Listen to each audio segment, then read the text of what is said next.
CGPSC ने जारी किया परिणाम। परिणाम पर आया सियासी तूफान। चयनित नामों ने सबको चौंकाया। कांग्रेस ने मुद्दा बनाया, सरकार को घेरा। सब इंस्पेक्टर बनेगा न्यूज, स्पेस रानी होंगी प्लाटून कमांडर, हेराम बनेंगे सूबेदार, भक्त प्रहलाद करेंगे कानून की रक्षा, तुफेल मापेंगे कानूनी दायरा। जी हाँ, ये कुछ ऐसे नाम हैं जिन पर बीते कई घंटों से चर्चा हो रही है, और सिर्फ चर्चा होती तो चर्चाओं तक सीमित रह जाती, लेकिन इन नामों ने तो प्रदेश की सियासत में नया तूफान ला दिया है। दरअसल छत्तीसगढ़ लोक सेवा आयोग की ओर से सूबेदार, सब इंस्पेक्टर और प्लाटून कमांडर भर्ती परीक्षा 2024-26 के प्रारंभिक परिणाम जारी किए गए हैं, जिसमें मेरिट सूची में स्पेस रानी, न्यूज, हेराम, भक्त प्रहलाद, तूफान जैसे नाम के शामिल होने पर सियासी बवाल मच गया है। कांग्रेस ने तत्काल सरकार पर भ्रष्टाचार करने के गंभीर आरोप लगाए और मामले की जांच और परीक्षा रद्द करने की मांग कर दी।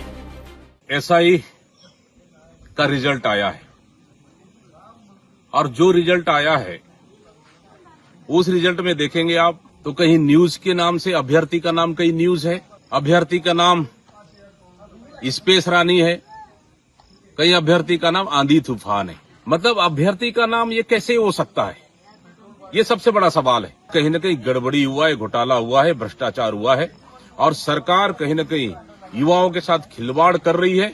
निश्चित रूप से ये गंभीर विषय है, इस मामले की जांच होना चाहिए।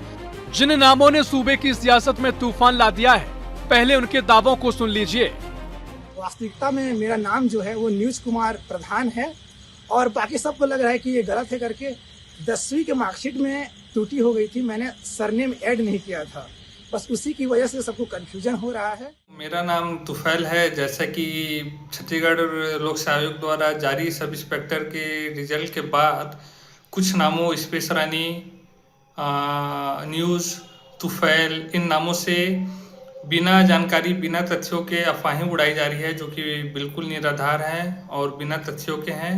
जो नाम है वो छात्रों के हैं। मेरा नाम हेराम है और मेरे पिता का नाम राजनारायण है।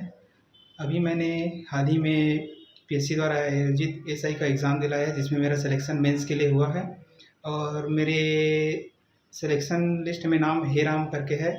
कि इस पर कुछ लोग आपत्ति जता रहे हैं, तो उनको मैं बताना चाहूँगा कि मेरे सभी डॉक्यूमेंट्स में 10th के मार्कशीट, आधार कार्ड, सभी में मेरा नाम सिर्फ हेराम है। मैं धमतरी जिला से हूँ। 2025-26 का जो सब इंस्पेक्टर भर्ती हुआ था उसमें मैं फॉर्म डाला था और एग्ज़ाम जो हुआ उसमें दिलाया और मेरा नाम प्रीलिम्स में चयन हुआ है। मेरे सभी दस्तावेज में, सभी मार्कशीट में शुरू से भक्त प्रहलाद ही लिखा है। जिन नामों पर 24 घंटे से ज्यादा समय तक सियासत गरमाई रही, उनके सामने आने के बाद कमोबेश मामले का पटाक्षेप तो माना जाएगा, लेकिन बीजेपी से छात्रों के अपमान और नौकरी की राह में कांग्रेस कुरोड़ा बता रही है।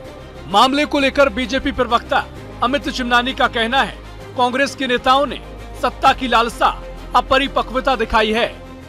कल कांग्रेस पार्टी ने जिस हिसाब से इन सभी लोगों के नामों को लेकर के इनका अपमान करने का काम किया, इन्हें जो नौकरी मिल रही है उसमें बाधा बनने का जो काम किया है, ये अक्षम्य अपराध है, युवाओं के साथ ये धोखा है। और भूपेश बघेल जी को, दीपक बैज जी को, पूरी कांग्रेस पार्टी को, कई उनके नेताओं ने भी ये सब पोस्ट फैला करके ये कहा कि ये गलत लोग पास हुए हैं, ये फर्जी लोग हैं।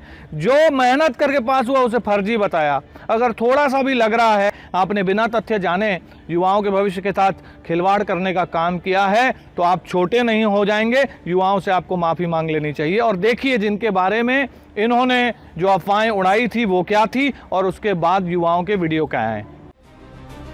अनोखे नाम के सियासी दावों और हकीकत के बीच दो लाइनें याद आती हैं कि नामों पर उठी चिंगारी, सियासत में लगी आग। अब सच की अदालत में हुआ हर दावों का पुख्ता हिसाब। और यह भी नाम अनोखे हैं मगर सवाल बड़े हैं।